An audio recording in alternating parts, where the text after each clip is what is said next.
আসসালামু আলাইকুম নাহমাদুহু ওয়া নুসাল্লি আলা রাসূলিল কারীম আম্মা বাদ। প্রিয় দর্শক বন্ধু, আজকে আমরা ভদ্রতা নিয়ে কিছু কথাবার্তা, উপদেশমূলক কিছু কথাবার্তা বলবো।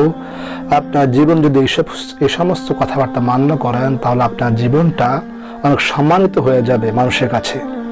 প্রত্যেকটা মানুষ একটা প্রাইভেসি আছে, একটা নিজস্ব ব্যক্তিগত অনেক জিনিস আছে, যেটা যদি অন্য কোনো মানুষ এটাকে দেখার চেষ্টা করে, জানার চেষ্টা করে, তখন ওই সমস্ত মানুষ বিরক্ত হয়ে যায়, তাদের প্রতি একটা ঘৃণা সৃষ্টি হয়ে যায়।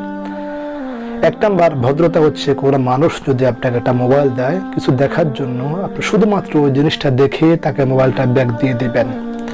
ওই মোবাইলটা ঘাঁটাঘাঁটি করবেন না, তার গ্যালারি চেক করবেন না, ফোন নাম্বার, মেসেজ, ইনবক্স কিছুই চেক করবেন না। এটা হচ্ছে আপনার এক নাম্বার ভদ্রতা। তা আপনি যদি বারবার জিনিসটা ঘোরান, তাহলে যে ব্যক্তির মোবাইল সে অবশ্যই বিরক্ত হবে আপনার প্রতি, দ্বিতীয়বার কখনো আপনার হাতে মোবাইল দেওয়ার চেষ্টা করবে না। দুই নম্বর ভদ্রতা হচ্ছে, আমরা যে ওয়াশরুমে যাই, বাথরুমে যাই, দেখা যায় আমরা ঠিকভাবে পানি ব্যবহার করি না। যখন দ্বিতীয় ব্যক্তি আসে তখন সে রাগান্বিত হয়ে যায়, কষ্ট পায়। আল্লাহ রাসূল সাল্লাল্লাহু আলাইহি সাল্লাম বলেছেন, যে ব্যক্তি মানুষকে কষ্ট দেয় সে আমার কখনো উম্মত হতে পারে না। সেজন্য দর্শক বিন্দু, যখন ওয়াশরুমে যাবেন অবশ্যই ভালো করে পানি দিয়ে পরিষ্কার পরিচ্ছন্ন করে আপনি ওয়াশরুম থেকে বের হবেন। যখন দ্বিতীয় ব্যক্তি প্রবেশ করবে, আপনার প্রতি যেন কোনো ঘৃণা সৃষ্টি না হয়, যেন কখনো যেন মনে কষ্ট না যায়, অবশ্যই সেটা খেয়াল রাখবেন। তৃতীয় হচ্ছে, কোনো মানুষের কাছে আপনি যে বারবার হাত পাতা, মানুষের কাছে কিছু চাওয়া, এই জিনিসটা বন্ধ করে দেবেন।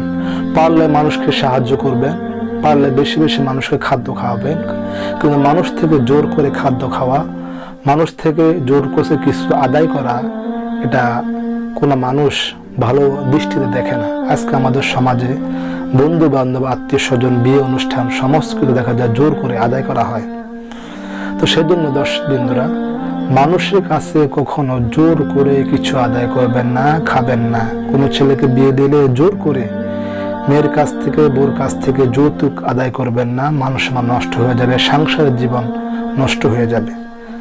তারপর যে ভদ্রতা রয়েছে আমাদের সমাজে, আপনি অবশ্যই যে পোশাক পরবেন সেটা অবশ্যই যেন কোনো ছিঁড়া না হয় এবং বটা না হয়, অপরিষ্কার যেন না হয়।